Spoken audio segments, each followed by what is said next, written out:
Ja z obozu dawno, 8 maja uciekłem. Ja z obozu przeszedłem przez Sudety pod Pragę czeską. Zaczekaliśmy, aż Praga czeska zostanie wolna. Z Pragi siadłem w Bogumiłowicach do wagonu, do pociągu, który był ustawiony na kierunek Polski. Towarowy pociąg. Siedliśmy i zasnęliśmy takim snem sprawiedliwego człowieka. I budzę się, a ja jestem w Auschwitzu. Bloki te same, tylko pomalowane w odcienie zielone.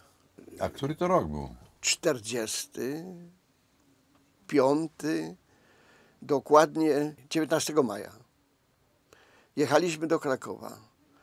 Obudziłem kolegów. Mówię, słuchajcie, przywieźli nas do Auschwitzu.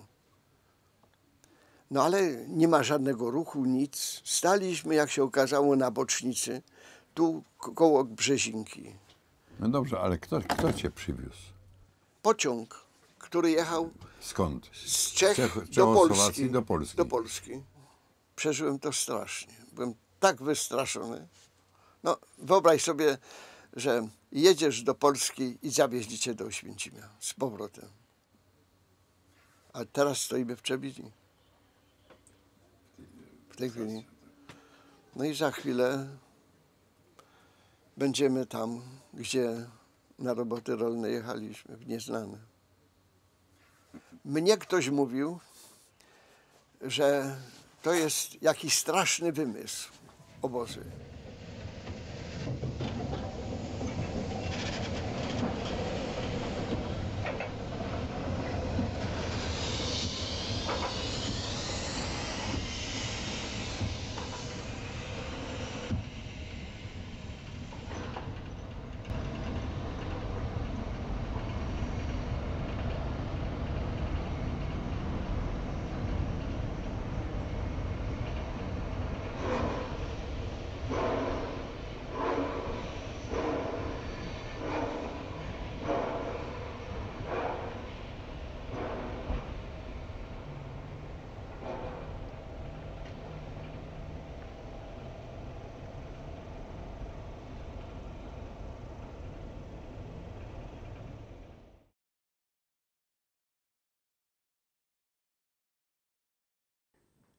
Z całego pobytu w obozie to pamiętam te dobre rzeczy, które mnie tam spotkały. Nie te, które były kiepskie.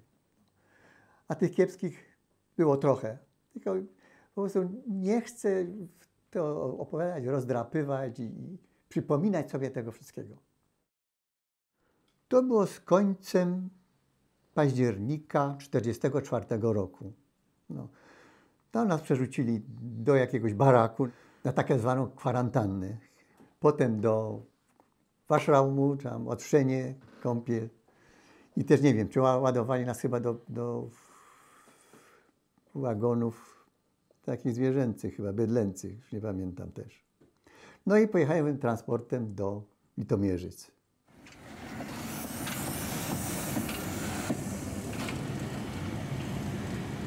Z początku jeździłem do takich sztolni. Robiliśmy po prostu roboty górnicze.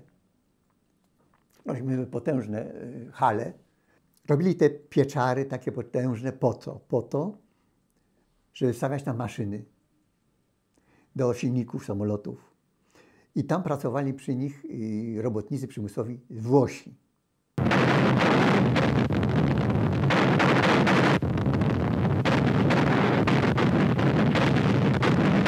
Pewnego dnia zebrali nas na placu apelowym. Przynieśli stół. Wyszedł Zesman, ja nie wiem, kto to był, no i ogłosił nam, że jesteśmy wolni. No i przeszliśmy doprowadzili nas drugą stronę Łaby. Cała ta obstawa się wracała, a my wolni jesteśmy. Naturalnie wyszliśmy za Łabę, oni się odwrócili, a my naturalnie hurra, wrzask i tak dalej. Radość niesamowita, jesteśmy wolni.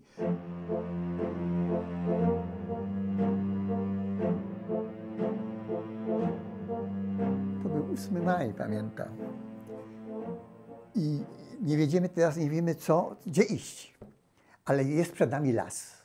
Ciemno kompletnie, nie widzimy nic. Zupełna ciemność, tylko droga. Idziemy. Nagle z tych rowów światełko i wychodzą jakieś postacie. I teraz nie wiemy, kto to.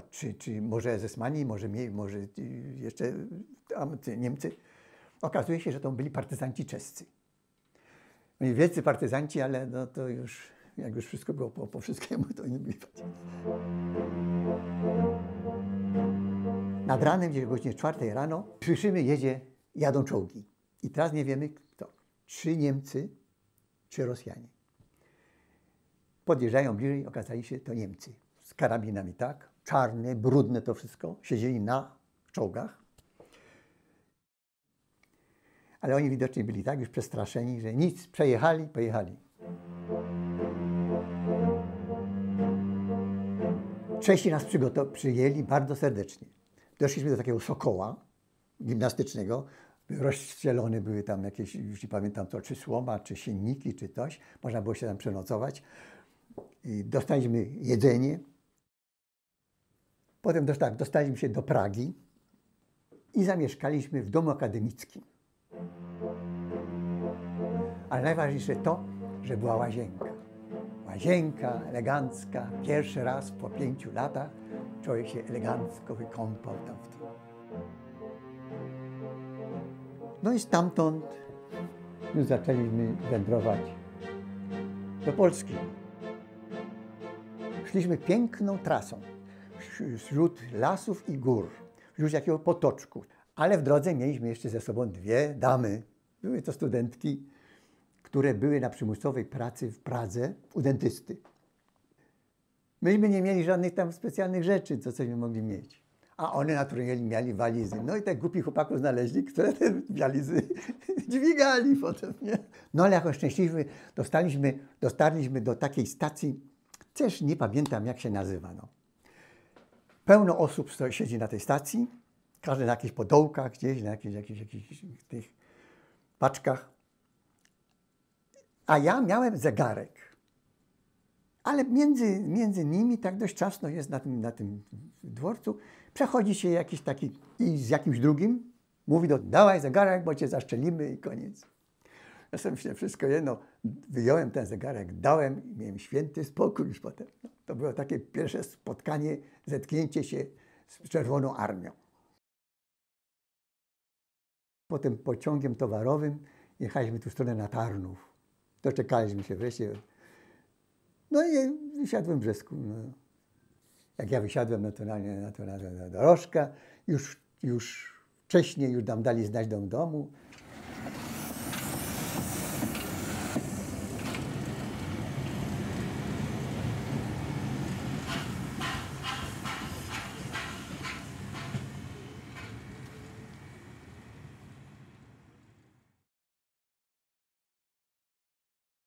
W tym czasie na Bunie już większość to było Żydów. Na 10 000 to było Polaków nie więcej jak 300 i tych 300 nawet Polaków stopniowo wywozili do innych obozów. No ja nie chciałem dać się wywieźć do innego obozu, nawet do tego stopnia, że jakiś tam zastrzyk dostałem, który wywołał gorączkę. Także no dosłownie jednym chyba z niewielu, którzy do dnia ewakuacji zostali w obozie.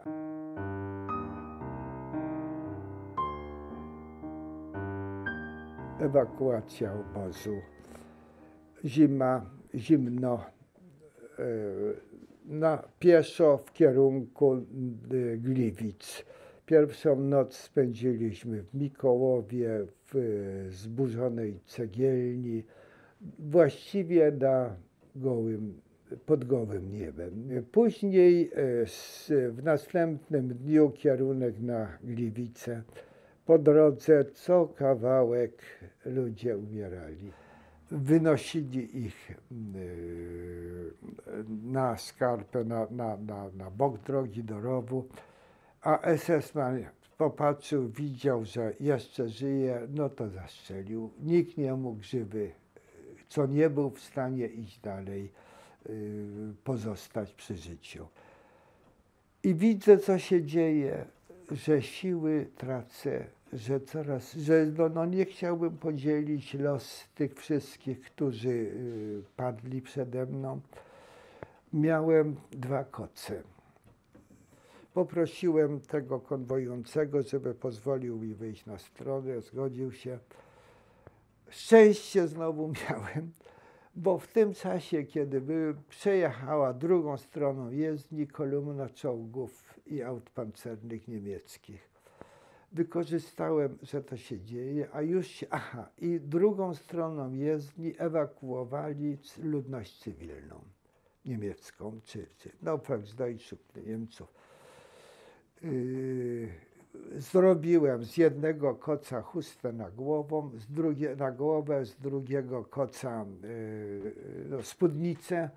Znalazłem jakiś kijek i taka stara babuszka z tego zgarbiona, zmieszałem się z tą ludnością cywilną. Widzę, że się za mną nic nie ogląda, pomalutku widzę, idzie w prawo droga w las. No to skręciłem i dalej jako ktoś mieszkaniec.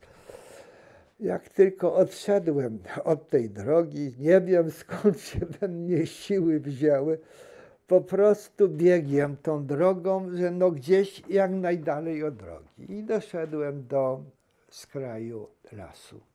Schowałem się w krzakach, czekam co będzie, rozglądam się, nie znam w ogóle terenu, nie znam co się dzieje.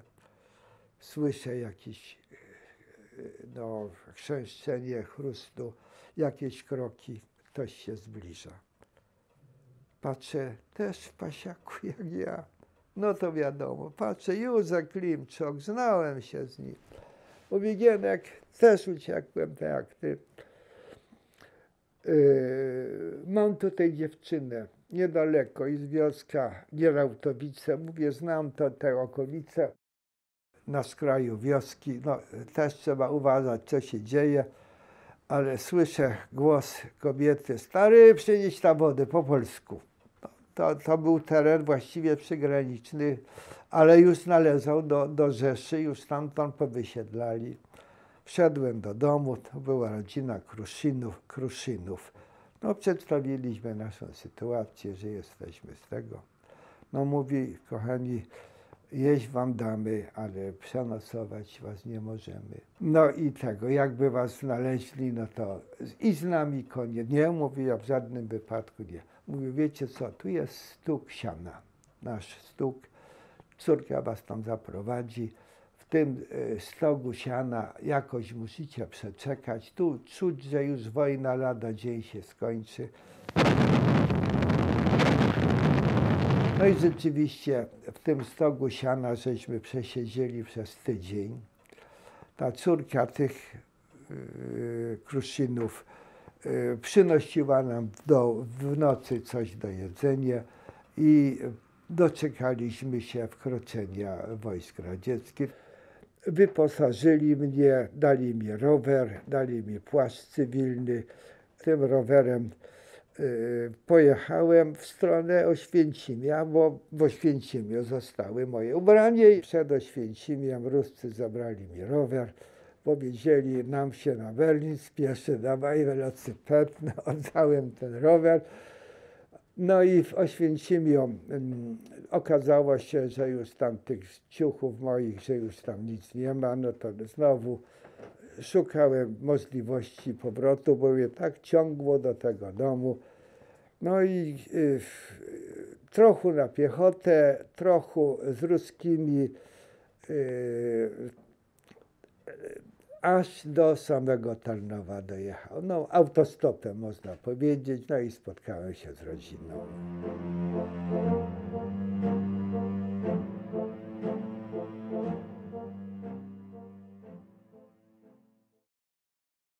Ostatnim transportem 18 stycznia na samym końcu idę. W nocy, koło 1, to już 19. W obozie się tylko palą ogniska, dokumentów, ale ciemniutko. Idę na końcu, mróz, śnieg. Idziemy na Brzeszcze. Za nami szło 2 SS-manów, którzy pistoletu do kabury nie chowali. Myśmy byli jeszcze młodzi tam, ale byli starsi. Kto osłabł, siadał pod drzewem przydrożniczym słupem. Nie czekali, aby dalej czas kopli do rowu. Droga usłana trupami. Stamtąd pojechaliśmy tak na Außenkommando, pracowaliśmy w Melku, koło Melku, nad Dunajem. W sztolni pracowałem, bardzo ciężko. Jak Ruski zaczęli iść, Wiedeń padł, nas Dunajem zawieźli w góry Alpy. Wylądowaliśmy w Ebenze.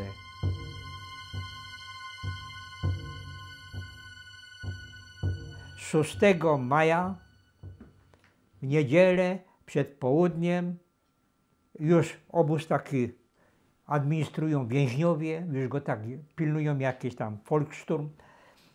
Teraz wyszedłem na plac polowy, zobaczyłem 6 aut, niemieckich aut pancernych, amerykańskich aut pancernych.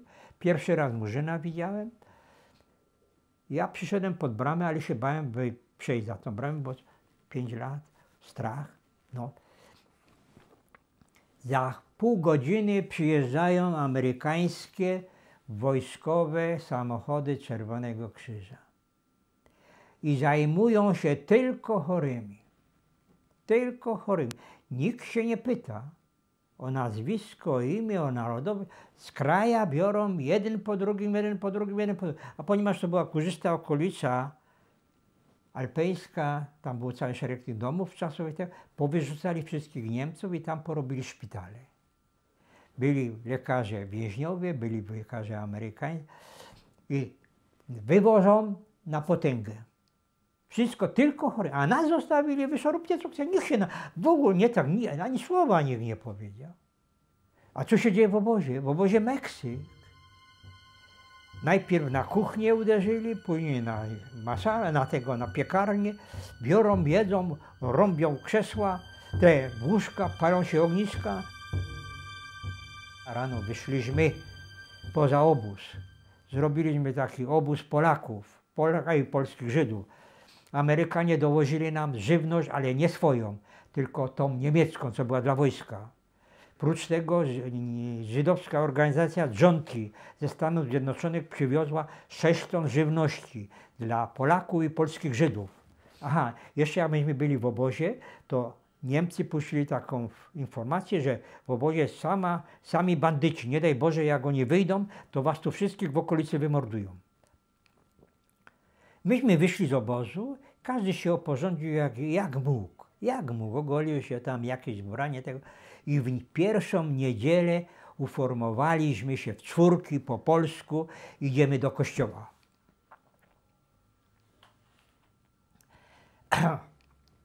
Znalazł się kapelan spośród nas.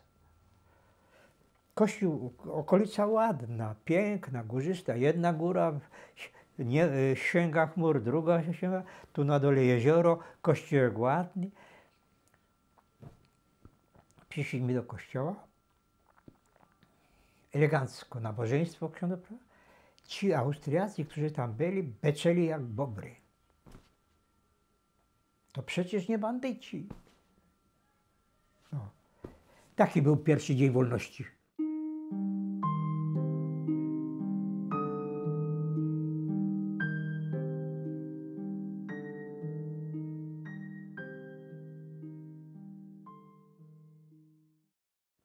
Więc unikam właśnie tych momentów takich cierpiennictwa, martyrologii, czemu to jest takie może, ja wiem, chyba niepotrzebne, bo wiadomo, że co tam było i co mogło być. Niemal zawsze pyta się, proszę pana, jak to możliwe, że pan przeżył 5 lat? Nie tylko Oświęcimia, ale jeszcze innych obozów. Więc ja twierdzę, że to było możliwe w 75% co najmniej szczęście. Tylko szczęście. Niech nikt nie mówi, że on sobie dawał radę, że był bohater, czy coś potrafił, czy coś takiego. Potem jeszcze w jakieś ułamki procentów to jest, wie pan, zdrowie fizyczne. Ja byłem zdrowy fizycznie z domu, wie pan, wychowywałem się nad Wisłokiem, często we wodzie i na nartach byłem zdrowy. To też było ważne. No i trzecie, jakoś nigdy nie załamałem się psychicznie, co było najgorsze, co mogło spotkać.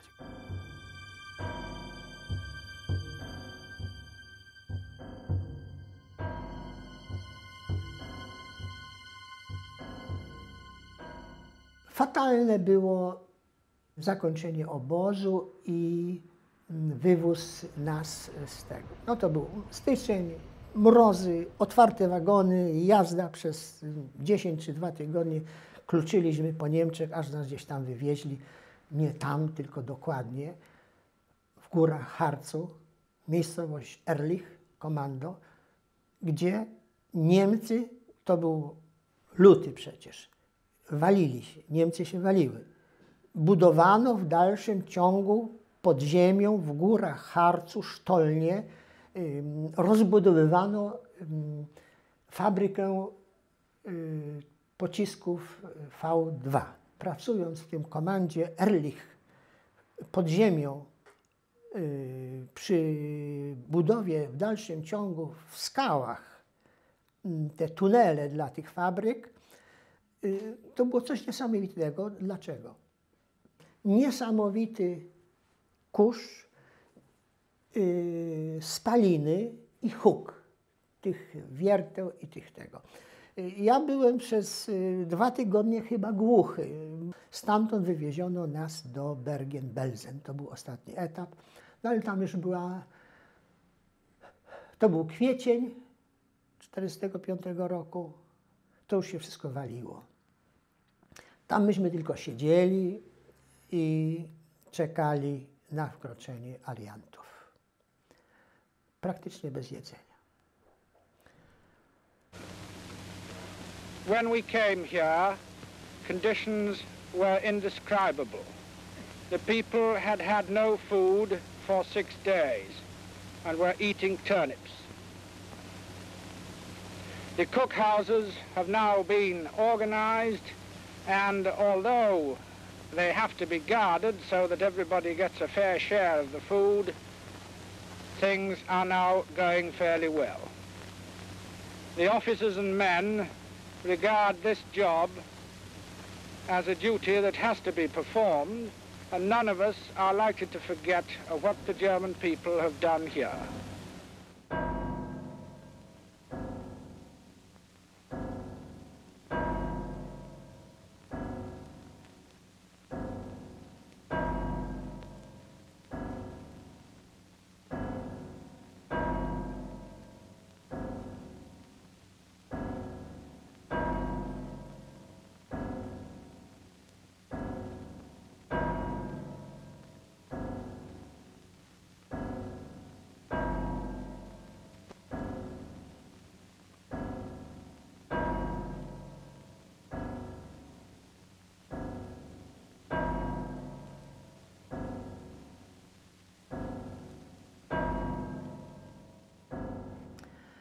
I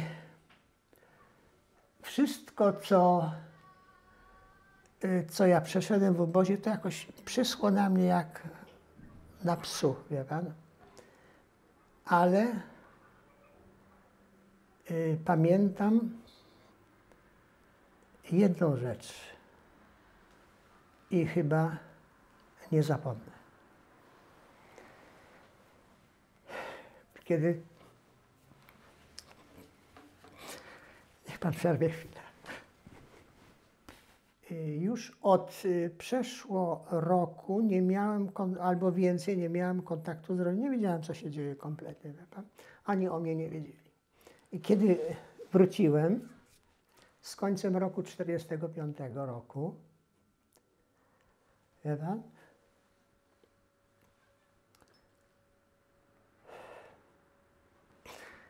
Matka, jak mnie zobaczyła, zaczęła się śmiać. Proszę pana, śmiała się przez kilka dni. myśmy myśleli, że po prostu straciła zmysł. Lekarze i tak dalej. Przeszło. I w czasie tego jej szoku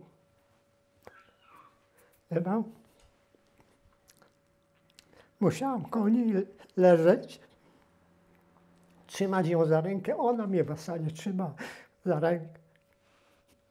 I wtedy się uspokajała, nie płakała, nie śmiała się. I jeżeli na chwilę tylko odszedłem, to ona już zaczęła tego.